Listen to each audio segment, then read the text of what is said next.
What's up guys? I hope you are doing well. I am Veer. Welcome to Study IQ.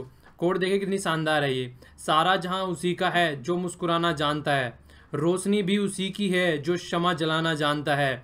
हर जगह मंदिर मस्जिद गुरुद्वारे हैं, लेकिन ईश्वर तो उसी का है जो सर झुकाना जानता है। देखिए, आप लोग अपने मन में जितना भी दया रखेंगे, जितनी भी सद्भावना रखेंगे दूसरे इंसानों के लिए, पक्षियों के लिए, जानवरों के लिए, तो उतना ही आपका मन भी शांत रहेगा और आप इतना ही लाइफ में प्रोग्रेस करेंगे। लेकिन अगर दूसरों को देख के जलेंगे, दूसरों को देख के इरिटेट होंगे, तो उससे कभी भी आप दूसरों से कुछ सीख भी नहीं पाएंगे। सीखता भी वही इंसान है जो हमेशा कोशिश करता है, खुशी का माहौल रखता है। और आपने एक कहावत भी सुनी होगी, जिस तरीके से अगर आप झोली फैलाएंगे तो आपको ज्ञान मिलेगा। आपने सुना होगा कि अगर कहीं कोई गहरा होता है, मतलब जिंदगी में इतना गहरा बनो कि आपको ज्ञान मिल जाए। जिस तरीके से कि अगर कहीं पे कोई गड्ढा होता है और बारिश होती है तो पानी उसमें भर जाता है, पर लेकिन एक पर्वत होता है, उस पर पानी बरसने के बाद भी नीचे नीचे पहुंच जाता है जमीन पर। ठीक है, तो हमेशा कोशिश करो कि जब भी कुछ सीखना हो लाइफ में तो हमेशा अपने आप को नीचा रखो, हमेशा अपने आप को ऐसी जगह पे रखो कि चाहे कोई छोटा हो चाहे बड़ा हो, जिससे भी आप लोगों को जो भी कुछ सीखने को मिले उसको सीख लीजिए। हर एक इंसान में कुछ ना कुछ क्वालिटी होती है, तो हर एक इंसान से आप कुछ ना कुछ नया सीख सकते हैं। तो सीखने के लिए भी हमेशा तैयार रहे, और सीखने के लिए हमेशा वो तैयार रहेगा जो कि सर को झुकाना जानता है, मतलब अपने अंदर अहम नहीं रखता है, अपने अंदर किसी भी तरीके का घमंड नहीं रखता है। तो कभी भी कहीं भी पहुंच जाए, किसी भी स्टेज पे पहुंच जाए लाइफ में, पर कभी भी घमंड नहीं करना है। अगर आपको लाइफ में सीखते रहना है, तो अगर आपको लाइफ में अपने आप को इंप्रूव करते रहना है, तो आपको हमेशा सर झुकाना सीखना ही पड़ेगा। ओके, तो आज 4 अगस्त है। देख लेते हैं कौन कौन से आर्टिकल हमको डिस्कस करने हैं। ये स्टडी आईक्यू के पेन ड्राइव और टैबलेट के कोर्सेज अवेलेबल है यहाँ पर। खासकर अगर फोकस दो यूपीएससी पर, तो ये भूमिका मैम के द्वारा, गौरव सर के द्वारा और महिपाल सर के द्वारा तैयार किए गए हैं। आप यहाँ पर आप लोग टेस्ट सीरीज भी ले सकते हैं। टेस्ट सीरीज भी अवेलेबल है यहाँ पर, हिंदी और इंग्लिश दोनों में। अगर इससे रिलेटेड कोई भी डाउट या क्वेरी है आपके माइंड में, तो ये नंबर है यहाँ पर, कॉल कर सकते हैं, या फिर वेबसाइट भी आप लोग विजिट कर सकते हैं। फर्स्ट आर्टिकल है नोटा से रिलेटेड, जिसको बोलते हैं नन ऑफ द अबव। आप लोगों ने देखा होगा, नॉर्मली जब भी इलेक्शन में वोट डालने जाते हैं, यहाँ पर आप लोग देखिए तो यहाँ पे एक बटन होता है नोटा का, मतलब जितने भी ऊपर वाले जो भी कैंडिडेट हैं उनमें से आप लोगों को कोई भी पसंद नहीं है तो इसको दबा दीजिए, तो ये नोटा का बटन होता है। तो ये नोटा का बटन अब तक जो होता था जनरल इलेक्शन में होता था, जिसको हम डायरेक्ट इलेक्शन भी बोलते हैं। पर लेकिन अब राज्यसभा के इलेक्शन होने वाले हैं कुछ स्टेट में, जैसे कि गुजरात में, तो वहां पर बोल रहे हैं वहां पर भी नोटा का बटन यूज करो। तो वहां पर नोटा का बटन यूज करने के लिए बोला गया, पर लेकिन जो बीजेपी और कांग्रेस है उन्होंने इसको अपोज करने की कोशिश की। तो उसी से रिलेटेड आर्टिकल काफी अच्छा है, आपको काफी कुछ सीखने को मिलेगा यहाँ पर। ये वाला आर्टिकल है मॉब लिंचिंग से रिलेटेड। जिस तरीके से जनता मिलकर किसी को भी चौराहे पर खड़ा करके या सड़क पर दौड़ा के मार देती है, तो उस तरीके की जो हरकतें आती हैं हमारी सोसाइटी में बार बार, तो इस तरीके की हरकतों को रोकने के लिए हमारे यहाँ पर एक लॉ होना चाहिए। उसी से रिलेटेड बातें डिस्कस की गई है। काफी अच्छा आर्टिकल है, इसमें से आप लोगों को काफी कुछ जानने को मिलेगा यहाँ पर। ये वाला आर्टिकल भी काफी अच्छा आर्टिकल है, खासकर पार्लियामेंट से रिलेटेड आर्टिकल है यहाँ पर। ये तो जो जिक्र किया गया है यहाँ पे पार्लियामेंट्री बजट ऑफिस पीबीओ, इसका जिक्र किया गया है। देखिए, हमारी पार्लियामेंट हमारा बजट तैयार करती है, तो बजट तैयार करने के लिए उसको एनालिस्ट की जरूरत होती है, रिसर्च की जरूरत होती है, किस सोसाइटी के किस एरिया में हमारे कौन सी स्कीम इंप्लीमेंट करनी है, कहाँ पर हमको ज़्यादा रिसोर्सेज देने हैं, कहाँ पर कम रिसोर्सेज देने हैं। तो वो सारी फैसिलिटीज़ किस एरिया में क्या प्रोवाइड कराना है, वो एक एनालिस्ट और रिसर्च और इकोनॉमिस्ट ही प्रोवाइड कराया जा सकता है। तो उसी से रिलेटेड ये ऑफिस के बारे में बात की जा रही है कि इसको हमारे पार्लियामेंट में होना चाहिए, जिससे कि पता चल सके कहाँ पे क्या वर्क करना है। तो इसके बारे में भी हम लोग अच्छे से डिस्कस करेंगे। कुछ समय पहले हम लोगों ने पेट्रोल और डीजल को डीरेगुलेट कर दिया था। डीरेगुलेट का मतलब होता है कि प्राइस जो है वो मार्केट के ऊपर छोड़ देना, मतलब मार्केट ही डिसाइड करेगी कि इसका क्या प्राइस होना चाहिए। इंटरनेशनल मार्केट से कनेक्ट हो जाता है। जैसे जैसे क्रूड ऑयल कहते हैं कच्चे तेल को, कच्चे तेल की जो प्राइस वैल्यू होती है मार्केट में घटती बढ़ती रहती है, उसी तरीके से हमारी कंट्री में भी उसकी वैल्यू घटती बढ़ती रहेगी। तो उसको कहते हैं डीरेगुलेट कर देना, मतलब कनेक्ट कर देना मार्केट से, उस सब्सिडी न देना गवर्नमेंट के द्वारा। तो हम लोगों ने पेट्रोल और डीजल को डीरेगुलेट कर दिया था और मार्केट से कनेक्ट कर दिया। उसी के बेस पर अब डे बाय डे भी हम लोगों ने देखा है कि किस तरीके से पेट्रोल और डीजल के प्राइस घटेंगे और बढ़ेंगे। इस तरीके से गवर्नमेंट चाह रही है कि जो गैस के सिलेंडर होते हैं एलपीजी जिसको हम बोलते हैं, उसको भी डीरेगुलेट करने की बात चल रही है। तो उसी के बारे में ये आर्टिकल डिस्कस किया जा रहा है। यहाँ पर ये बोला जा रहा है कि देखिए, हमारी गवर्नमेंट कोई भी स्टेप लेती है, पर लेकिन उसको कंप्लीट एक तरीके से एनालाइज करके नहीं लेती है। ये हाफ डन रिफॉर्म इसको बोल रहे हैं।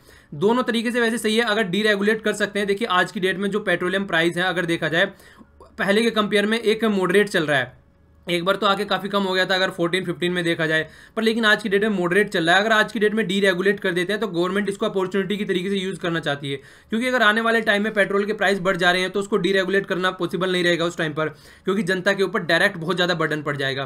पर लेकिन अगर इस टाइम पर हम डीरेगुलेट कर रहे हैं तो उसका फायदा है, पर लेकिन अब भी बात वही आएगी निकल के कि किस तरीके से कुछ तो देखिए, बहुत सारी हमारी पॉपुलेशन ऐसी है जो कि बीपीएल है, बिलो पॉवर्टी लाइन है, एक नॉर्मल पॉवर्टी लाइन है जो डिफाइन की गई है कि इससे नीचे अगर कोई इंसान रहेगा तो वो बीपीएल है। तो काफ़ी ह्यूज पॉपुलेशन हमारी बीपीएल है, बिलो पॉवर्टी लाइन है, तो वो किस तरीके से इसको हैंडल कर पाएगी। और कल अगर मार्केट का प्राइस बहुत ज़्यादा बढ़ने लगा, पेट्रोलियम प्रोडक्ट का प्राइस बहुत ज़्यादा बढ़ने लगा, तो डायरेक्ट बर्डन पड़ेगा। तो एक रेगुलेट करने का मतलब ये होता है एक सोसाइटी को अच्छे लेवल पर तैयार करना पहले। तो यही बोल रहे हैं कि पहले आप लोगों को देखना चाहिए कि किस सब चीज़ों को एनालाइज करना चाहिए और उसके बाद में जाके इसको डीरेगुलेट करना चाहिए। तो जो हमारे पेट्रोलियम मिनिस्टर धर्मेंद्र प्रधान जी, उन्होंने पार्लियामेंट में बोला कि डीरेगुलेट करने जा रहे हैं, तो उसी के ऊपर अपोजिशन ने भी अपोज किया इनको कि किस तरीके से आप इसको डीरेगुलेट कर सकते हैं, क्योंकि फिर मार्केट के ऊपर कंप्लीट जो पत्ते आ जाएंगे मार्केट के हाथ में आ जाएंगे और वो डिसाइड करेंगे किस तरीके से बढ़ाना है और किस तरीके से घटाना है। तो पहले आप एक प्रॉपर प्रोसीजर तैयार करो कि किस तरीके से कितना घटना चाहिए, कितना बढ़ना चाहिए, जिससे कि नॉर्मल जनता को प्रॉब्लम ना फेस करनी पड़े ज़्यादा। ओके, ये वाला आर्टिकल देखिए, कई दिनों से हम कई बार डिस्कस कर चुके हैं इंडिया की और चाइना के रिलेटेड, जो डोकलाम सेक्टर में जो अपोजिंग चल रही है, स्टैंड ऑफ चल रहा है, उस वाले से रिलेटेड ये आर्टिकल आज फिर आया हुआ है यहाँ पर। इस आर्टिकल को मैं चाहता हूँ कि आप लोग खुद से पढ़ें, ठीक है। ये नहीं है कि छोड़ नहीं रहा हूँ, कल इसके बारे में पूरी इन्फॉर्मेशन आप लोगों को दूंगा, पर लेकिन इसके बारे में मैं मिनिमम 7 से 8 आर्टिकल डिस्कस कर चुका हूँ पिछले कुछ टाइम में। तो आप लोगों को थोड़ा सा टाइम मिले, आप लोग बैठ के न्यूज़पेपर को देखें और समझ में आएगी खुद से पढ़ने पर न्यूज़पेपर में क्या कठिनाई आती है। तो फिर क्या होगा, आप लोग जैसे ही न्यूज़पेपर सुनेंगे तो आप लोगों की समझ में आएगा कि कहाँ पे आप लोगों को ज़्यादा फोकस देना है। तो कोशिश कीजिए कि इस आर्टिकल को खुद से पढ़िएगा आप लोग, काफ़ी अच्छा आर्टिकल है, और अपना आंसर भी देने की कोशिश कीजिएगा नीचे। फिर कल इस आर्टिकल को मैं अच्छे से डिस्कस कर दूंगा आप लोगों के सामने, ठीक है ना। तो इंडिया, ये बोला गया है यहाँ पे, is India a good neighbour, क्या इंडिया एक अच्छा नेबर है, मतलब आसपास में जो कंट्री है इंडिया के साथ में बहुत सारी कंट्री है, बांग्लादेश ले लीजिए, भूटान ले लीजिए, नेपाल ले लीजिए, पाकिस्तान ले लीजिए, चाइना ले लीजिए, नीचे श्रीलंका ले लीजिए, म्यांमार ले लीजिए, तो क्या हम अच्छे नेबर हैं कंट्री के साथ में। इन्होंने ज़्यादा डायमेंशंस नहीं दे रखी है यहाँ पे, आप और भी कंट्री के साथ में अपनी डायमेंशंस ऐड कर सकते हो यहाँ पे। तो लिखने की कोशिश कीजिएगा, पहले तो पढ़ के समझने की कोशिश कीजिएगा, उसके बाद फिर इसका आंसर देने की कोशिश कीजिएगा आप लोग, ठीक है। तो अंडरस्टैंडिंग डेवलप होगी, वरना छोड़ूंगा तो देखिए मैं है नहीं कुछ भी। लास्ट टाइम भी मैंने एक आर्टिकल छोड़ा था, फिर मैंने लास्ट सैटरडे में उसको डिस्कस कर दिया था, तो छोड़ने वाला हूं नहीं, कवर करूंगा मैं इसको खुद से। बस मैं चाहता हूं थोड़ी सी अंडरस्टैंडिंग आप लोग खुद से डेवलप करें कि आर्टिकल अगर बिना कहीं पे सुने आप लोग पढ़ते हैं तो आप लोगों को कैसा लगता है, तो उस तरीके से इसको पढ़ने की कोशिश कीजिएगा एक बार। ओके, ये नेक्स्ट वाला आर्टिकल है, इंडिया और ईरान के रिलेशन से रिलेटेड। इस आर्टिकल को काफी अच्छे से हम लोग डिस्कस करने जा रहे हैं। ये नीचे वाला आर्टिकल है, देखिए बहुत सारी पब्लिक प्रॉपर्टी होती है जिसपे अनऑथराइज्ड ऑक्यूपेशन होता है, और खासकर जो ऑक्यूपेशन पाया जाता है वो किसी बाहुबली का या फिर किसी वीआईपी पर्सन का पाया जाता है। तो किस तरीके से उस ऑक्यूपेशन को कवर करना है, किस तरीके से उसको छुटाना है, उससे किस तरीके से उनके ऊपर भी पेनल्टी लगनी चाहिए। देखिए कई बार क्या होता है, कई सारे जो मेंबर ऑफ पार्लियामेंट भी होते हैं, हारने के बाद भी गवर्नमेंट ऑफिस को पकड़े रहते हैं। इसके बाद भी कई सारे ऐसे ऑफिस देखे गए हैं पिछले कुछ टाइम में भी, ये अजीत सिंह से रिलेटेड भी केस निकल के आया था कि उनको भी बोला गया था कि ये ऑफिस को खाली किया जाए वहां पर, तो फिर प्रोटेस्ट होने लगा था। तो कई बार ऐसी बातें निकल के आती है, जो वीआईपी होते हैं पब्लिक प्रॉपर्टी को मतलब बांध के रखना चाहते हैं, उनका कार्यकाल खत्म होने के बाद भी या इलीगल ऑक्यूपेशन भी करके रखते हैं। तो किस तरीके से उसको हैंडल करके चलना चाहिए। तो सुप्रीम कोर्ट इसके ऊपर कंसर्न दिखा रहे हैं अपना कि इस तरीके का जो ऑक्यूपेशन है वो ऐसे लंबे समय तक नहीं होना चाहिए और उन पर भी पेनल्टी लगना चाहिए। पेनल्टी लगाएगा कौन, पार्लियामेंट्री रूल बनाने वाली होती है, और पार्लियामेंट के ही वो मेंबर होते हैं जो कि इस तरीके की एक्टिविटी करते हैं। तो बात घूम फिर के यही आती है कि आप लोगों की अब विल दिखानी पड़ेगी, अपने जो एक कंफर्ट जोन है उससे बाहर आके इस तरीके के स्टेप्स लेने पड़ेंगे ताकि इस तरीके के इलीगल ऑक्यूपेशन न हो सके। और अगर इस तरीके की एक्टिविटी पाई जाती है तो अगर कोर्ट में डिसीजन जाता है तो उसका जल्दी से जल्दी स्पीडी ट्रायल की जा सके और जल्दी से जल्दी केस को सॉर्ट आउट किया जा सके, लंबे समय तक वो पेंडिंग न पड़ रहे हैं वहां पर। तो इस तरीके से सॉल्यूशन निकाला जाए उसका जल्दी से जल्दी, अगर इस तरीके की कोई एक्टिविटी पाई जाती है तो। ओके, ये नोटा से रिलेटेड आर्टिकल है। और हाँ, एक बात और बोलना चाहता हूँ, देखिए मुझे बहुत सारे एसएमएस आते रहते हैं फेसबुक पर related to the pen drive courses कि मैं पेन ड्राइव कोर्सेज में मैं भी बना रहा हूँ क्या। मैं किसी भी पेन ड्राइव कोर्स का पार्ट नहीं हूँ, ये आप लोगों को बता देना चाहता हूँ। पर लेकिन जिन फैकल्टी के द्वारा बनाए गए काफ़ी अच्छी फैकल्टी है वो, पर लेकिन मैं किसी भी पेन ड्राइव कोर्स का पार्ट नहीं हूँ यहाँ पर, ठीक है ना। पेड कोर्स का किसी का भी पार्ट नहीं हूँ यहाँ पर। तो आप लोग एसएमएस करते रहते हैं, तो मैं कई बार ये पहले भी क्लियर कर चुका हूँ। तो ये आप लोगों को कम से कम पता होना चाहिए, मतलब कि इस तरीके से मतलब आप लोगों के माइंड में क्लियरिटी होनी चाहिए कि कौन बना रहा है, किसका आप लोग कोर्स खरीद रहे हैं, ठीक है। तो वो आप लोग थोड़ा क्लियर रखा कीजिए माइंड में। और मैं भाई कई बार बोलता भी हूँ इस बात को लेक्चर में, इसीलिए कि आपके माइंड में क्लियरिटी रहे, ठीक है। तो आगे चलते हैं। देखिए ये नोटा से रिलेटेड आर्टिकल है। जिस तरीके से मैंने आप लोगों को बताया, नॉर्मली क्या होता है, इस तरीके की मशीन होती है, हम जाकर कोई भी बटन वहां पर दबा देते हैं और उस बटन को दबाने के बाद में हमारी वोट डल जाती है। पर लेकिन अगर हमारी इच्छा नहीं है कि कोई भी कैंडिडेट, जो ऊपर के कैंडिडेट दे रखे हैं यहाँ पर, किसी को भी वोट नहीं डालनी है, तो हम लोग एक प्रोटेस्ट जाहिर करते हैं यहाँ पर इस बटन को दबाकर, नोटा को दबाने से क्या होता है, हमारी वोट इनमें से किसी भी कैंडिडेट को नहीं जाती है। ओके, पर लेकिन इसका देखिए कोई भी इलेक्शन पे इंपैक्ट नहीं डलता है। जिस तरीके से अगर आप लोग सोचिए कि नोटा को दबा दूंगा, नोटा को दबाने से क्या होने वाला है कि नोटा को दबाऊंगा तो मतलब कोई भी कैंडिडेट इलेक्टेड नहीं होगा, भले ही नोटा की वोट उस इलेक्टेड कैंडिडेट की वोट से ज्यादा हो जाए, पर लेकिन वो इंपैक्ट नहीं डालेगा। फिर आप बोलेंगे कि नोटा को लगाया किस लिए गया है। नोटा को देखिए जस्ट एक आप लोग बोल सकते हैं इस तरीके से लगाया गया कि एक इंपैक्ट डाले कि जो पार्टी कैंडिडेट है, जो वो चुन के कैंडिडेट अपना रखते हैं इलेक्शन के लिए, तो उन पर एक इंपैक्ट डाले, वो उनको पता चले कि जो आपने कैंडिडेट यहाँ पर चुन के रखे हैं ये किसी को भी पसंद नहीं है। इवन जो जीत के आया वो भी सब लोगों को पसंद नहीं है, उससे भी बहुत सारे आदमी ऐसे जिनको पसंद नहीं आया है। तो एक तरीके से ये कहीं ना कहीं इंपैक्ट डालेगा माइंड पे, जो कि कैंडिडेट जो चुन के लाते हैं क्रिमिनल रिकॉर्ड के, उनको चुनना बंद करेंगे वो। ये बिल्कुल इसी तरीके से जिस तरीके से डीपीएस पे आप लोग देख सकते हैं कॉन्स्टिट्यूशन में, directive principle of state policy का मैं जिक्र कर रहा हूं यहाँ पर, अगर उनको देखा जाए तो वे बाइंडिंग नहीं है, मतलब अगर उनको कोई पूरा नहीं कर रही है गवर्नमेंट तो कोई भी कोर्ट में नहीं जा सकता है, पर फिर भी एक मोरल ड्यूटी बनती है गवर्नमेंट की कि उनको इंप्लीमेंट किया जाए, क्योंकि फिर से इलेक्शन आएंगे 5 साल के बाद में और जनता उनसे जवाब मांगेगी। तो इसीलिए जो नोटा का ये बटन रखा गया, ये भी एक मोरल ड्यूटी रखी गई है कि जो हाई कमान होती है पार्टी की, वो इसको देखे कम से कम कि आप ऐसे कैंडिडेट चुन के लेके आए जो जनता को पसंद आए, ओके, जनता उनको वोट डाल सके। तो इसीलिए ये नोटा का बटन रखा गया था। आने वाले टाइम में हो सकता है मे बी कि अगर इस तरीके का प्रोविजन आ सकता है, क्योंकि रिफॉर्म आराम से होते हैं। कैसा रिफॉर्म आ सकता है कि आने वाले टाइम में ऐसा हो सकता है कि नोटा के बटन पे जो वोट दी गई है, अगर वो वोट जो कैंडिडेट है वो जीत रहा है उससे ज्यादा हो जाती है, तो उसको डिस्क्वालीफाई कर दिया जाए, फिर से इलेक्शन कराया जाए। ऐसा हो सकता है, क्योंकि देखिए रिफॉर्म आराम से आते हैं, ठीक है। पर लेकिन अभी जो दिया गया है, अभी एक मोरल वो दिया गया है कि कम से कम मोरलिटी बनी रहे, उसके जो पार्टी हाईकमांड है वो देखे कि आप लोग जो कर रहे हैं वो सही है या गलत है। तो इसीलिए अभी ये नोटा का बटन जिस रखा गया है, ओके। और आगे अभी यूज करने की बात कर रहे हैं वीवीपैट भी, ठीक है ना, कि वेरीफाई किया जाए कि किसी ने किसको वोट डाली है। यहाँ पर सिंबल बन के आ जाएगा, कैंडिडेट का नेम लिख के आ जाएगा, पार्टी का सिंबल रहेगा यहाँ पर। तो इस तरीके से पर ये पर्ची घर नहीं ले जा पाएंगे। क्यों? क्योंकि जो ये एक सिक्योर सेक्रेट बैलेट पेपर होता है। ये मतलब अगर ये मान लीजिए पर्ची बाहर लेके चले गए, तो पर्ची मान लीजिए कोई हर पार्टी के कैंडिडेट बाहर खड़े रहते हैं, वो बोलेंगे कि दिखा किसको वोट डाल के आया है, तो इसलिए ये पर्ची अलाउड नहीं है। ओनली स्क्रीन पे आएगी और बाद में बॉक्स रहेगा, उसी में वहीं पे गिर जाएगी ये पर्ची। पर जिसने वोट डाली है उसको पता रहेगा कि किसको वोट दी है उसने, ठीक है। ये एक्टिविटी भी हमने लास्ट टाइम देखी थी। तो ये सारी बातें क्यों की जा रही है? ताकि हम अपना इलेक्शन प्रोसेस है, जो डेमोक्रेसी है हमारी, उसको ढंग से मेंटेन रख सकें, इसलिए ये सारी इस तरीके की एक्टिविटी की जा रही है। अब अगर देखें तो मैं आप लोगों को दो बातें और बताना चाहता हूं। एक तो होता है डायरेक्ट इलेक्शन, ठीक है, एक होता है इनडायरेक्ट इलेक्शन। अगर डायरेक्ट इलेक्शन की बात करें तो जिस तरीके से हमारे मेंबर ऑफ पार्लियामेंट होते हैं, एमपी की बात करते हैं, जो कि लोकसभा के लिए जाते हैं, उनके लिए डायरेक्ट इलेक्शन होता है, ठीक है। इनडायरेक्ट इलेक्शन क्या होता है? इनडायरेक्ट इलेक्शन इस तरीके से होता है जिस तरीके से प्रेसिडेंट की पोस्ट के लिए होता है, या फिर जिस तरीके से राज्यसभा में पोस्ट भरी जाती है वो भी इनडायरेक्ट इलेक्शन से भरी जाती है। मतलब यहाँ पर हम लोग डायरेक्ट वोट नहीं डालते हैं, हम लोग नहीं जाते हैं वहां पर वोट डालने, ठीक है।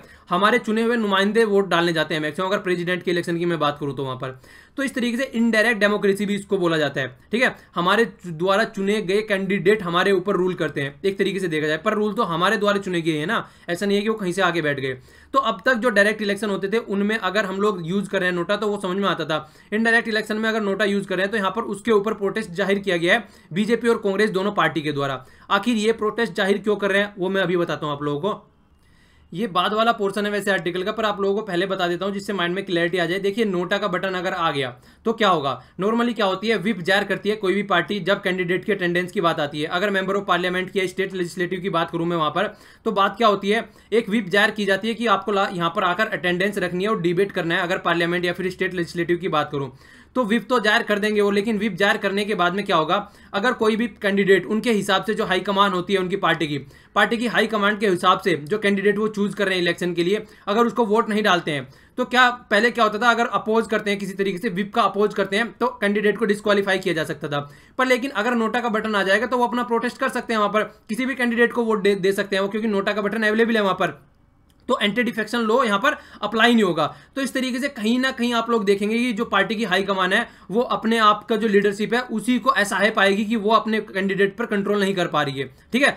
तो इसीलिए लॉन्ग टर्म का इंपैक्ट देखते हुए कांग्रेस और बीजेपी दोनों इसके सामने प्रोटेस्ट कर रहे हैं। पर लेकिन सुप्रीम कोर्ट ने बोल दिया है कि इसको अलाउ किया जाएगा, ठीक है, कोई रोक नहीं लगाई जाएगी इस पे। क्योंकि देखिए दो तरीके के इलेक्शन, जिस तरीके से मैंने बोला डायरेक्ट या फिर इनडायरेक्ट, दोनों तरीके के इलेक्शन में अगर इसको करते हैं तो हर एक पार्टी का कैंडिडेट को भी कम से कम इतनी तो पावर होनी चाहिए कि वो अपनी खुद से से डिसीजन ले सके, ना कि वो पार्टी के कोडों के हिसाब से चले, ठीक है, कि पार्टी ने जिस तरीके से बोला उस तरीके से वो चलने लगे, तो वो भी खुद अपना सोच समझ के अपना फैसला ले सके।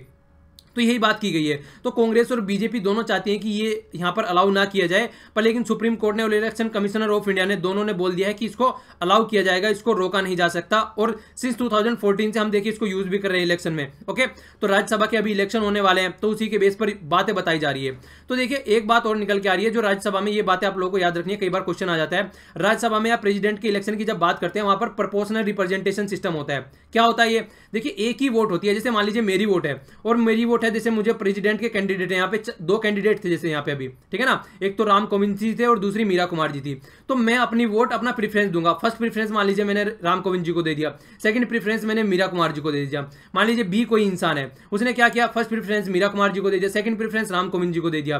तो इस तरीके से हर एक इंसान, जितने भी यहाँ पे कैंडिडेट हैं, तो अभी 2 थे, 3, 4 भी हो सकते हैं, तो प्रोपोर्शनल हर एक इंसान को हम लोग अपना प्रोपोर्शन दे सकते हैं अपनी वोट का, ठीक है ना। पर लेकिन इस तरीके से क्या होता है, ये ट्रांसफरेबल वोट है, एक ही वोट को ट्रांसफर किया जा रहा है जगह जगह, ठीक है। तो एक ही वोट कई जगह ट्रांसफर होकर जा रही है, तो ये नॉर्मल होता है इनडायरेक्ट इलेक्शन में। पर लेकिन डायरेक्ट इलेक्शन क्या होते हैं, वहां पे सीक्रेट बैलेट होता है, हम जाके बटन दबाते हैं और अपना वोट डाल के आते हैं। वहां पे ऐसा कुछ नहीं होता है एक कैंडिडेट एक ही को वोट देगा, वहां पे ऐसा नहीं है कि 4-5 को वोट देगा, ठीक है। वो वहां पे यूज करते हैं first past the post system, मतलब कि कोई भी कैंडिडेट, वहां पे कितने भी कैंडिडेट खड़े हो, यहाँ पे क्या होता है नॉर्मली, यहाँ पे जैसे 2 कैंडिडेट लास्ट में आ जाते हैं घट फिर के, तो जिसकी 50% से ज्यादा वोट होगी वो ही यहाँ पर जीतेगा। पर लेकिन यहाँ पे क्या होता है, यहाँ पे ये होता है कि यहाँ पे मान लीजिए 4 कैंडिडेट खड़े हुए हैं, ठीक है ना, 4 कैंडिडेट खड़े हुए हैं और 4 कैंडिडेट में से दूसरों का कितना भी पार्ट है, पर एक को कितने भी कम वोट क्यों ना मिल रहे हैं, वही कैंडिडेट यहाँ पर जीत जाएगा।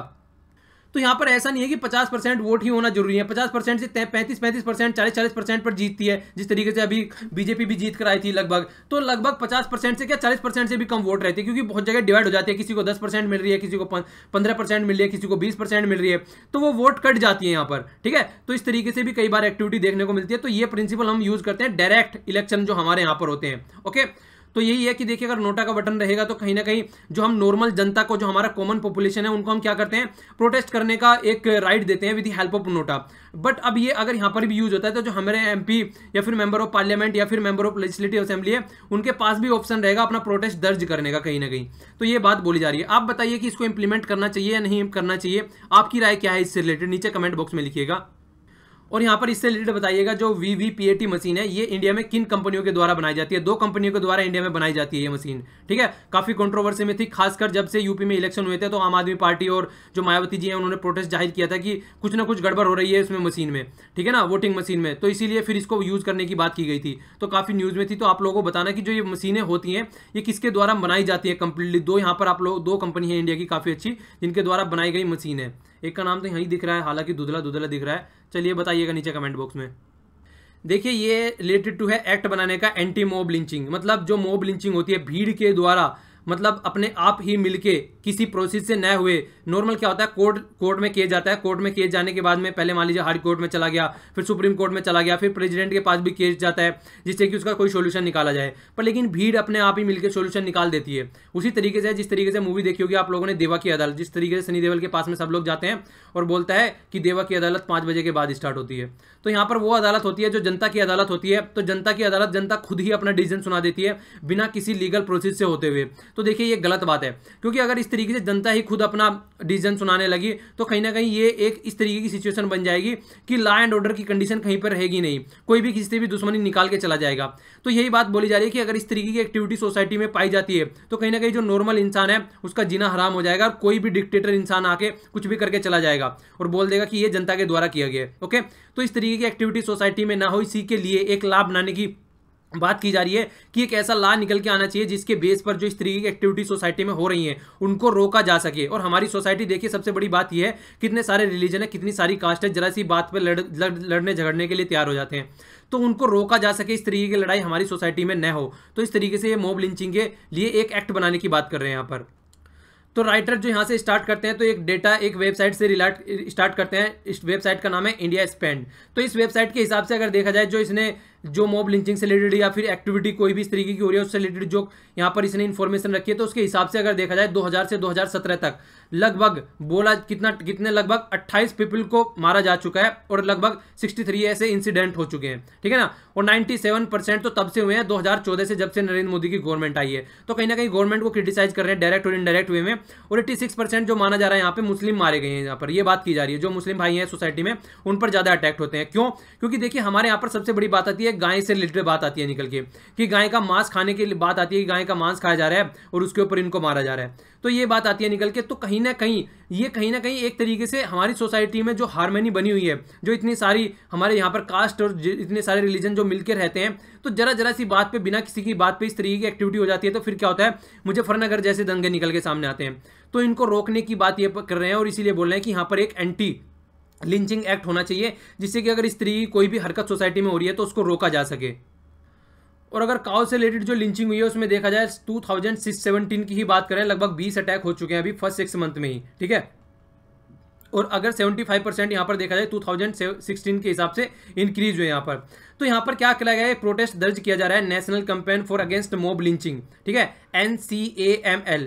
तो इसके द्वारा इनिशिएट किया गया। इन्होंने क्या किया कि किस तरीके से प्रोटेस्ट यहाँ पर किस तरीके से यहाँ पर ये एक्टिविटी हो रही है, उनको सबका संज्ञान लेते हुए इन्होंने अपनी साइड से एक प्रोटेस्ट स्टार्ट किया कि कुछ ना कुछ तो इसका होना चाहिए। और ये निकाल के लिया गया है मानव सुरक्षा कानून, जिसको ये भी बोला गया है मसोका, ठीक है। तो इसको लेके आए law to protect the human. तो इन्होंने एक बिल ड्राफ्ट किया और बिल ड्राफ्ट करने के बाद में इंटरनेट पे डाल दिया, कि इंटरनेट पे डालने के बाद में सजेशन माना जा रहा है पब्लिक से कि यहाँ पर ऐसा कुछ होना चाहिए या नहीं होना चाहिए, ठीक है।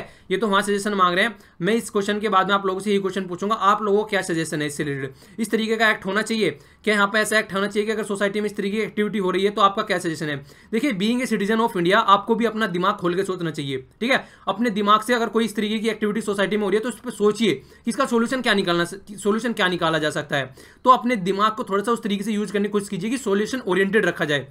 हम सोसाइटी में अगर कुछ गलत होता है तो क्रिटिसाइज तो जरा सी देर में कर देते हैं, क्रिटिसाइज करने के साथ साथ हम लोगों के पास में एक व्यूज भी होना चाहिए कि हम लोग इसका सॉल्यूशन क्या निकाल सकते हैं। तो इस तरीके से हम लोग सोचेंगे तो काफी अच्छे हमारे पास में इनोवेटिव आइडियाज निकल के आएंगे। ओके, हमारे यहाँ पर अगर देखा जाए तो कुछ प्रोविजन है इससे related, section 23A criminal procedure act की बात की गई है, तो यहाँ पर है, पर लेकिन वो अप टू द मार्क नहीं है, इनएडुकेट है, वो इतना नहीं है कि उसको ढंग से इंप्लीमेंट करके मॉब लिंचिंग को रोका जा सके।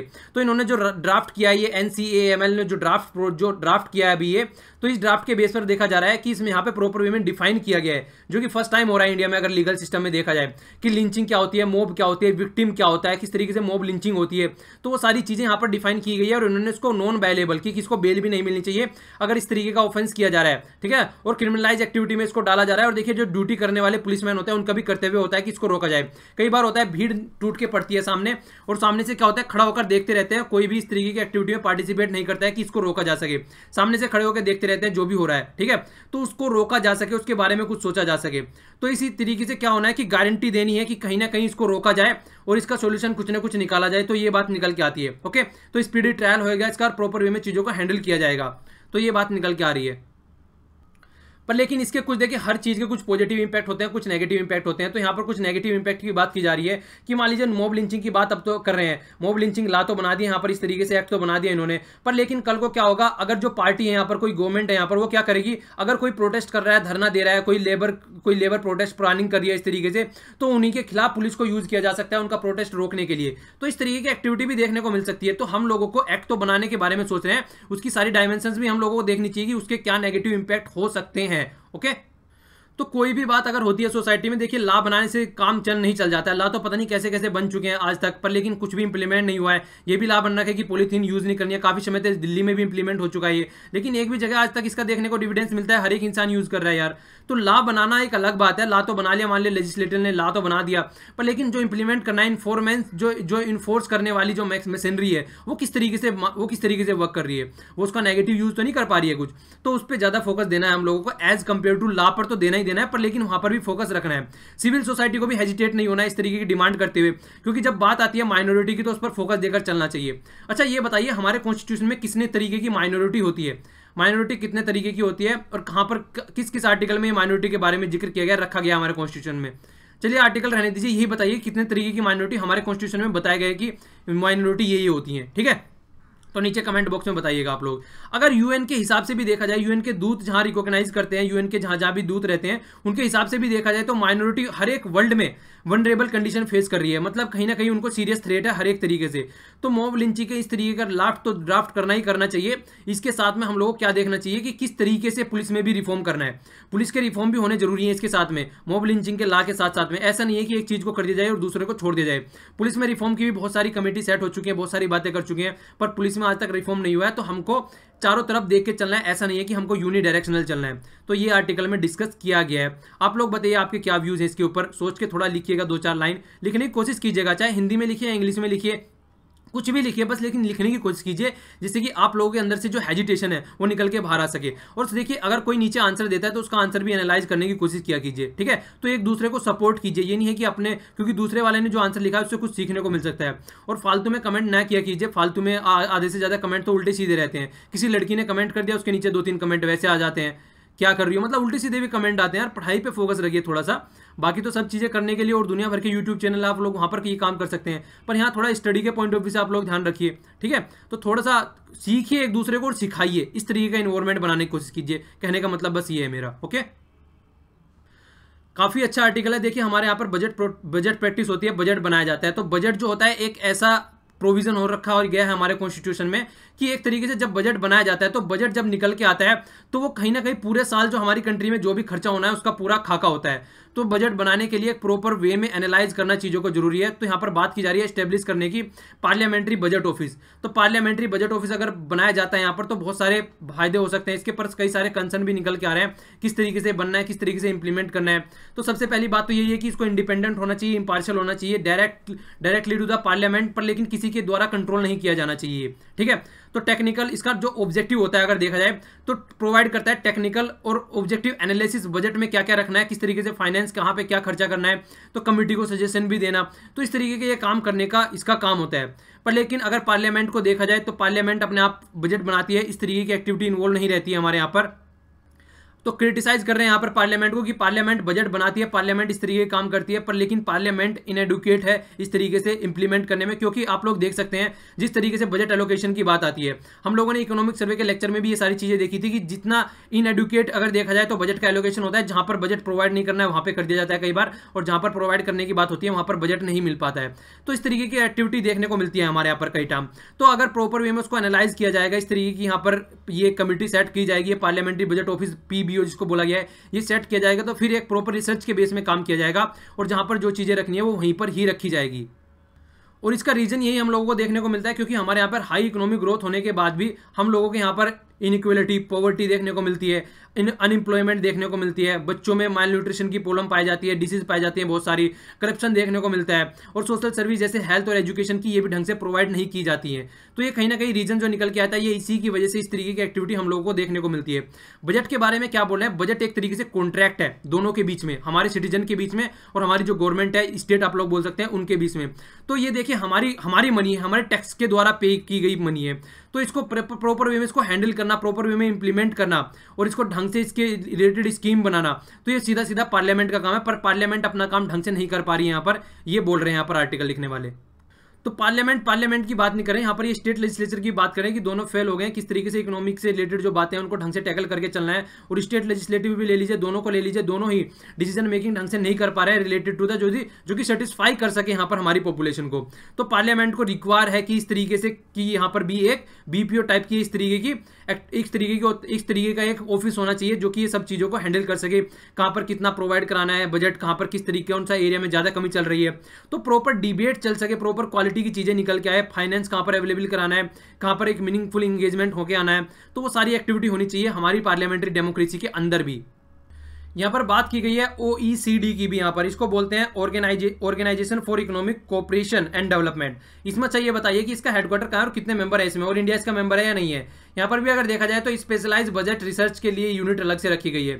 इंडिपेंडेंट बजटरी यूनिट है जो कि मैक्सिमम डेवलपिंग कंट्री में पाई जाती है, और कई डेवलपिंग कंट्री में भी इस तरीके के एग्जाम्पल देखने को मिलने लगे हैं अब तो। जिस तरीके से इतने सारे नाम यहाँ पर दे रखे हैं, केन्या हो गया, साउथ अफ्रीका, मोरक्को, फिलीपींस हो गया, युगांडा, नाइजीरिया, तो इस तरीके की बहुत सारी कंट्री है जहाँ पर भी इस तरीके की एक्टिविटी पाई जाती है। और डेवलप्ड कंट्री में तो पाई जाता है ये पीबीओ, जैसे यूएसए हो गया, कनाडा हो गया, ऑस्ट्रेलिया हो गया, ऑस्ट्रिया हो गया, तो यहाँ पर साउथ कोरिया हो गया, इटली, मैक्सिको, तो यहाँ पर पाया जाता है। इवन न्यूयॉर्क सिटी के अंदर भी अलग से खुद का एक अलग से इंडिपेंडेंट बजट ऑफिस है। कंट्री को तो छोड़ दीजिए, सिटी के अंदर भी है यहाँ पर, ठीक है।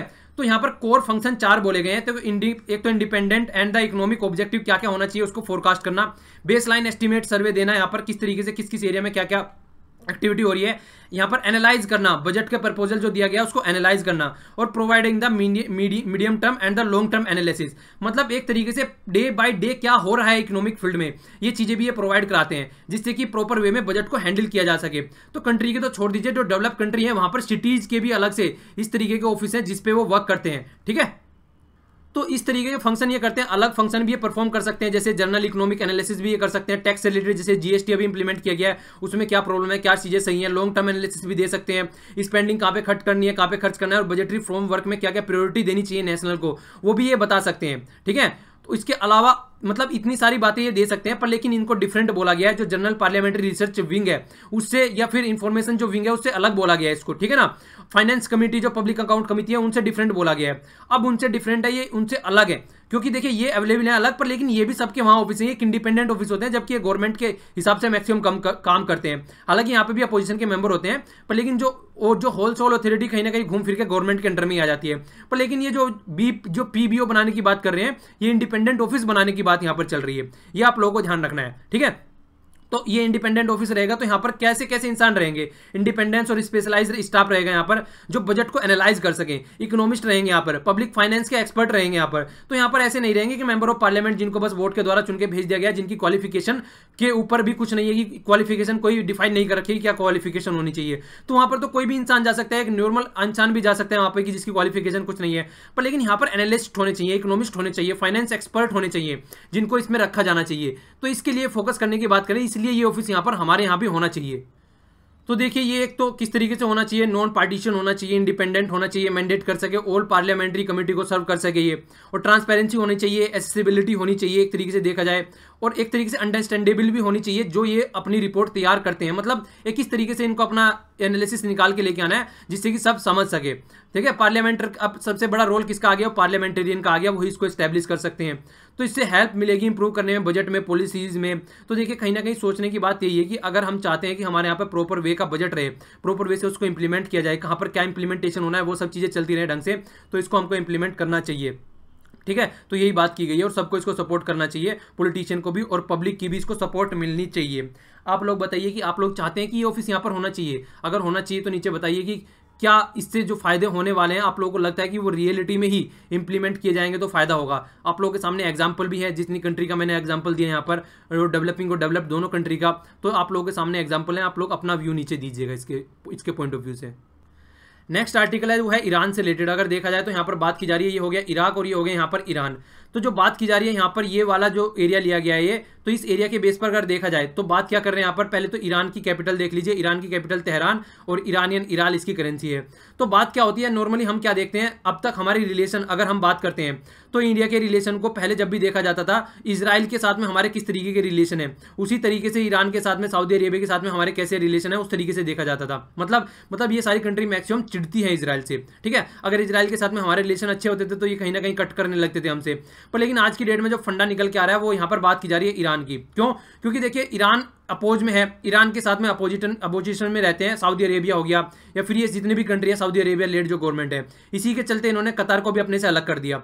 तो बात क्या निकल के आती है, बात यही निकल के आती है कि जिस तरीके से इजराइल यूएसए को सपोर्ट करता है, ठीक है ना, यूएसए और इजराइल एक तरीके से दोनों गार्ड साथ में रहते हैं, और यूएसए सऊदी अरेबिया को भी सपोर्ट करता है। तो कहीं ना कहीं इजराइल के साथ में सऊदी अरेबिया आ सकता है, पर सऊदी अरेबिया कभी भी ईरान के साथ में नहीं आएगा, शिया सुन्नी वाली प्रॉब्लम इनकी है, ठीक है। तो ये बात निकल के आती है। तो हमारे रिलेशन आज की डेट में इजराइल के साथ भी अच्छे होते आ रहे हैं, जिसकी ईरान से बिल्कुल नहीं बनती है। सऊदी अरेबिया के साथ में भी ठीक ठाक रिलेशन है, जिसकी साथ में ईरान के साथ में बिल्कुल नहीं बनती है। तो इन चीज़ों की वजह से ईरान के साथ में हमारे रिलेशन जो है वो अच्छे होते हुए नजर नहीं आ रहे हैं। तो यही बातें यहाँ सारी आर्टिकल में लिखी गई। जिस तरीके से हमारे प्राइम मिनिस्टर मोदी इजराइल की विजिट पर गए थे, तो कहीं ना कहीं अब आज की डेट में ईरान ने भी अपना पॉइंट ऑफ व्यू चेंज करना स्टार्ट कर दिया गया है। ईरान के जो लीडर हैं उनको ऐसी ऐसी बातें देखने को मिलती है वहाँ पर, वो हमारे यहाँ के जो मुस्लिम भाई हैं उनको कंपेयर करने लगे हैं, जो मतलब जो यहाँ पर गाजा पट्टी में या फिर यमन में या बहरीन में वहाँ पर जो मुस्लिम है उनके साथ में, और कश्मीर को भी उसके साथ में कंपेयर करने लगे हैं। ठीक है, तो हमारा कश्मीर जो कि हमारा अलग से इशू है, ये उसके साथ में कंपेयर करने लगे, मतलब हमारे इंटरनल इशू पे भी ये उंगली उठाने लगे हैं। इजराइल के साथ में जो हमारे रिलेशन स्टार्ट हुए थे वो लगभग 1992 में स्टार्ट हुए थे। तो यही बात निकल के आती है। देखिए इसके ईरान के साथ में हम कई एरिया में वर्क कर रहे हैं, खासकर अगर देखा जाए तो चाबार पोर्ट पे हम चाबार पोर्ट डेवलप कर रहे हैं यहाँ पर लेकिन अभी कुछ दिनों पहले ये भी देखने को मिला था, चाबार पोर्ट यहाँ पर पड़ता है, कुछ दिनों पहले अभी ये भी देखने को मिला था कि ईरान ने क्या बोला है कि ऐसा नहीं है कि चाबार पोर्ट को इंडिया यूज कर सकता है, इसको पाकिस्तान और चाइना भी यूज कर सकते हैं। तो कहीं ना कहीं वो उनके मन में ये इस तरीके की आशंका चल रही है कि जब ये अपोजिशन के साथ में मिल रहे हैं जिनसे हम चिढ़ते हैं, तो हम क्यों इनको फायदा पहुंचाए। ओके, तो ये भी अपना, अगर हम ईरान से, देखिए ईरान से अगर यूएस से कट जाता है तो कहीं ना कहीं ईरान भी उनके खेमे में जाके शामिल हो जाएगा। एक साइड में यूएस से चाइना और पाकिस्तान है, तो कल को ईरान भी उनके साथ में ही जाके मिल जाएगा। ठीक है, तो वो बात हम लोगों को देखने को मिलेगी फिर से वहां पर। तो इसलिए हमको अपने रिलेशन ढंग से देख के चलना चाहिए, और किस तरीके से हमको अपने रिलेशन टैकल करने हैं उसके बारे में भी अच्छे से सोचना चाहिए। तो एक रीजनल स्ट्रेटजी लेके चलनी चाहिए प्रॉपर वे में, जिससे कि हमारे रिलेशन दूसरी कंट्री के साथ में भी अच्छे बने रहे। ठीक है, तो यूनिडायरेक्शनल नहीं, हमको अच्छे लेवल पर अपना तैयार करने चाहिए अपने रिलेशन, जिससे कि कोई प्रॉब्लम क्रिएट न हो। आर्टिकल है, देखिए ये आर्टिकल है रिलेटेड टू जो स्टैंड ऑफ बना हुआ है आजकल डोकलाम सेक्टर में, वहां से रिलेटेड बात है। जो सुषमा स्वराज जी हैं उन्होंने पार्लियामेंट में बोला है कि इसका सीधा सीधा सोल्यूशन पीस से हो सकता है, इसकी लड़ाई कोई वो नहीं है, इसका सोल्यूशन नहीं है, पर फिर भी लड़ाई के लिए हम लोगों को तैयार रहना चाहिए कि कुछ सिचुएशन किस तरीके की भी बन सकती है। ओके, यहाँ पर जो दूसरी बात की गई है ब्लू व्हेल, ये मछली होती है, आप लोगों को पता होगा व्हेल जो मछली होती है उसके बारे में जिक्र किया गया है। इसके नाम पर एक गेम है, गेम के बारे में आप लोगों ने कई सारी वीडियो भी देखी होगी और कई बार इसके बारे में सुना भी होगा। एक्चुअल में है क्या ये, देखिए कई तरीके की ऑनलाइन ये गेम है एक तरीके का। वहां पर क्या होता है, गेम स्टार्ट हो जाता है तो फिर वो टास्क देते हैं करने के लिए। टास्क किस तरीके की रहती है, स्टार्टिंग में टास्क देते हैं कि अपने हाथ पर ब्लेड से ये मछली बनाओ, इस तरीके की टास्क देते हैं कि कुछ भी ऐसा कुछ करो अपने हाथ पे, मतलब कुछ भी ऐसी एक्टिविटी कराते हैं जिससे कि एक्साइटमेंट बने इंसान के अंदर। ठीक है, और बाद में आके यहाँ तक भी बोलते हैं वो मंजिल पे उस पर ऊपर बिल्डिंग पर चढ़ जाओ और वहां से कूद जाओ। तो इस तरीके की एक्टिविटी की वजह से बहुत सारी सुसाइड देखने को मिली है, खासकर 130 सुसाइड देखने को मिली है यूएसए, रसिया और इंग्लैंड में। इंडिया भी ऐसी सुसाइड कई जगह मुंबई में देखने को मिली है। तो ये ऑनलाइन गेम है, इसको रोकने की बात की जा रही है, जिस तरीके से ये हमारे यहाँ पर सुसाइड करने के लिए बच्चों को मजबूर कर दे रहा है। आप लोग भी देखिए इस तरीके की एक्टिविटी अपने आसपास देखते हैं तो अवेयर कराएं, और इस तरीके की इंडल्ज एक्टिविटी में किसी को इंडल्ज न होने दे अपने इर्द गिर्द। ठीक है ना, तो हम लोगों को भी इस तरीके की चीजों पर फोकस रखना चाहिए। स्वच्छ भारत अभियान हमारे यहाँ पर चलाया गया था, उसके बाद में ओपन डेफिकेशन जो कि बाहर शौच करते हैं जाकर खेतों में, खुले मैदानों में, तो उससे फ्री होने की बात चल रही है। तो जो ओपन डेफिकेशन होके बात चल रही है, तो यहाँ पर देख लीजिए सिक्किम हो गया यहाँ पर। ठीक है ना, 98% लगभग कंप्लीट हो चुका है। दूसरे नंबर पर आप लोग ले सकते हैं यहाँ पर इसको केरला को, तीसरे नंबर पर आप लोग ले सकते हैं यहाँ, मतलब देखिए ये वाले स्टेट जो है जो ग्रीन में दे रखे हैं, आप लोगों को पहले यही बता दूं मैं, जो स्टेट यहाँ पर ग्रीन में दे रखे हैं ये वाले state open defecation maximum free हो चुके हैं, आप लोग देखें। और जो रेड में है वहाँ पे सबसे ज्यादा ओपन डेफिकेशन पाया जा रहा है, ये इस तरीके से देख लीजिए यहाँ पर। ठीक है ना, तो यहाँ पर सबसे ज्यादा पाया जा रहा है और यहाँ पर कमी हो चुकी है काफी हद तक अगर देखा जाए तो ये स्टेट यहाँ पर आप लोगों को सारे देखने को मिलेंगे जो ग्रीन वाले हैं। ओके, तो आप लोगों को थोड़ा सा आइडिया होना चाहिए, अगर आपका स्टेट है तो इसमें अच्छा है, नहीं है तो उसको इस तरफ ले जाने की कोशिश करें, एक इंप्रूव वर्जन लाने की कोशिश करें आप लोग। पेज 13 पर न्यूज अब बात की जा रही है जीपीएस की, ग्लोबल पोजिशनिंग सिस्टम बोलते हैं इसको। तो बात की जा रही है किस तरीके से इसको यूज करना है। तो हमारी गवर्नमेंट ने बोला है कि देखिए जो भी फोन मैन्युफैक्चरिंग कंपनी है उनको बोला है कि जीपीएस को इंप्लीमेंट करो नॉर्मल फोनों में भी, जिससे इसका यूज किया जा सके। तो वो बोल रहे हैं कि इससे प्राइस बढ़ेगा, एक तो ये चैलेंज का काम है, इतनी आसानी से नहीं होगा। तो उनके साथ मीटिंग की जा रही है, किस तरीके से इसका सोल्यूशन निकाला जा रहा है उसके बारे में सोचा जा रहा है। देखिए ये आने वाले टाइम में पता चलेगा किस तरीके से इसका सोल्यूशन हम लोग निकाल सकते हैं। सर्विस सेक्टर का रोल हमारे यहाँ पर काफी अच्छा पाया जाता है, पर लेकिन आज की डेट में सर्विस सेक्टर में ही लोवेस्ट देखने को मिल रहा है हमको। 2013 से सर्विस सेक्टर घटता ही जा रहा है, और खासकर जो फोकस बोला जा रहा है वो गुड्स एंड सर्विस टैक्स को बोला जा रहा है।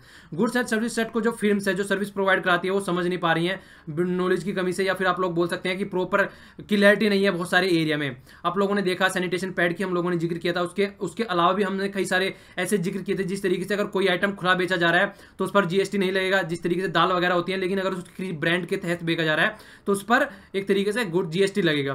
तो कई सारे ऐसे एरिया है जहां पे लेकुना बना हुआ है, समझ में नहीं आ रहा है। तो इसीलिए सर्विस सेक्टर में जो है हमको लोगों को घाटा देखने को मिल रहा है। यहाँ पर जो बात की गई है वो की गई है परचेजिंग मैनेजर इंडेक्स की, पीएमआई की बात की गई है। ये बेस किया जाता है न्यू ऑर्डर क्या आ रहा है, उसके अलावा इन्वेंट्री लिस्ट क्या होती है, जिस तरीके से कौन कौन सी हम लोग प्रोडक्ट यूज कर रहे हैं उसकी लिस्ट बनाई जाती है, प्रोडक्शन सप्लाई के बेस पर, और इंप्लॉयमेंट हमारी सोसाइटी में क्या है उसके बेस पर ये पीएमआई निकाला जाता है। तो आप लोगों को पता होना चाहिए किससे रिलेटेड ये PMI है और क्या क्या हमारा सर्विस सेक्टर है और क्यों क्यों इसके अंदर प्रॉब्लम चल रही है। तो थोड़ा सा आप लोगों को इन्फॉर्मेशन इसके बारे में पता होनी चाहिए। नेक्स्ट आर्टिकल है काफ़ी अच्छा, ये फेज 14 पर न्यूज़ है। यहाँ पर प्राइवेट सेक्टर भी आज की डेट में मिसाइल प्रोडक्शन के लिए फैसिलिटी अनवील की गई है हमारे यहाँ पर। पहले हमारे यहाँ ये ओनली गवर्नमेंट कर सकती थी, DRDO वगैरह जैसी एक्टिविटी हो गई तो ये कर सकती थी, या फिर आप लोग बोल सकते हैं इसरो कर सकती थी, ठीक है ना। तो मतलब हमारे यहाँ पे जो इस तरीके से है ये बना सकती थी पहले, पर लेकिन अब लोग इसरो तो खैर नॉर्मली हम अच्छे काम के लिए यूज़ करते हैं, पर लेकिन DRDO का फोकस रहता है मैक्सिमम मिसाइल प्रोडक्शन इस तरीके की एक्टिविटी में, ठीक है। तो अब क्या बोला जा रहा है कि इंडिया में इजराइल के साथ में मिलकर हम, ठीक है, जॉइंट वेंचर इजराइल के साथ में मिलकर है, इजराइल के साथ में और इंडिया का कल्याणी ग्रुप दोनों मिलकर यहाँ पर हैदराबाद में हमने सिस्टम इनोग्रेट किया है मिसाइल डेवलप करने के लिए। ओके, तो आप लोगों को ये पता होना चाहिए। तो 2.5 बिलियन का इन्वेस्टमेंट करने की बात यहाँ पर चल रही है। नेक्स्ट आर्टिकल ये गेम से रिलेटेड न्यूज़ है, काफ़ी अच्छी इन्फॉर्मेशन है आप लोगों के लिए। राजीव गांधी खेल रत्न मिलने की बात की जा रही है। सरदारा सिंह जो कि हॉकी से कनेक्टेड है, और देवन झाझरिया देवेंद्र, इनका नाम आप लोग खासकर याद रखिएगा क्योंकि ये देखिए फर्स्ट पैरा ओलंपियन है जिसको ये ऑनर दिया जा रहा है, ठीक है। अच्छा, आप लोग ये बताइए कि ये राजीव गांधी खेल रत्न की स्टार्ट कब से की गई थी हमारी कंट्री में, ठीक है। तो खेल रत्न याद ये भी रखना है कि राजीव गांधी नाम दे देते हैं कई बार, तो खेल से रिलेटेड है ये। इसके अलावा ये अर्जुन अवार्ड भी दिए गए हैं, यहाँ पर लिस्ट बहुत सारी है, ये ज़्यादा याद रखने की जरूरत नहीं है, पर इसको जरूर याद रखना है क्योंकि इन्होंने 2004 में भी पैरा ओलंपिक में इनको गोल्ड मिला था। इसके बाद में वर्ल्ड चैंपियनशिप 2013 में मिला था और पैरा ओलंपिक 2016 में भी इनको गोल्ड मिला था। तो काफ़ी अच्छा इन्होंने काम किया है पास्ट में। डेटा प्रोटेक्शन से रिलेटेड मैंने आप लोगों से क्वेश्चन पूछा था, तो डेटा प्रोटेक्शन की जब बात आती है तो वहाँ पर कमेटी सेट की गई थी, BN श्री कृष्ण कमेटी थी, इनके अंडर में ये कमेटी सेट की गई किस तरीके से डेटा को प्रोटेक्ट करना है। 8 कोर इंडस्ट्री, इलेक्ट्रिसिटी हो गया, स्टील हो गया, रिफाइनरी प्रोडक्ट, क्रूड ऑयल, कोयल, सीमेंट, नेचुरल गैस और फर्टिलाइजर्स, याद रखना है इसको। इसके अलावा मैंने आप लोगों से 7 नेशनल पार्टी के बारे में पूछा था, नई ऐड हुई थी यहाँ पर तृणमूल कांग्रेस, ठीक है ना। तो ये नया एडिशन होता है। वैसे Congress, BJP, BSP, CPI, CPIM और NCP ये पार्टी हैं। इसके अलावा जो है CPI और CPIM यहाँ पर दोनों अलग अलग है, ये इनको याद रखिएगा, ठीक है। तो ये पार्टी हैं 7 आज की डेट में पार्टी हो चुकी है यहाँ पर ऑल इंडिया लेवल पर हमारे यहाँ पर, ठीक है। 2017 में अभी ये ऐड की गई है, कौन सी, तृणमूल कांग्रेस। ओके, 1/3 फॉरेस्ट होना चाहिए किसी भी कंट्री के एरिया का, ठीक है। पर लेकिन इंडिया में 24% इंडिया में 24% है, तो इसको बढ़ा के इसको 33% लाने की बात की जा रही है। ओके, तो आज के डिस्कशन में इतना ही। Thanks lot for listening. Lecture पसंद आता तो लाइक कीजिए, नहीं पसंद आता तो डिसलाइक कीजिए, और चीज़ों को शेयर भी कर दिया कीजिए जिससे कि सोसाइटी में दूसरों को भी कुछ सीखने को मिल जाए। तो देखिए PDF आप डाउनलोड कर सकते हैं, नीचे टेलीग्राम में लिंक है, मिल जाएगा आप लोगों को। और चीज़ों को सुनते रहिए, शेयर करते रहिए, और लर्निंग प्राइसलेस है, कभी भी अपने तक ही सीमित नहीं रखना है, दूसरों तक भी बढ़ाना है। आज के लिए इतना ही। Thanks lot for listening. Jai Hind.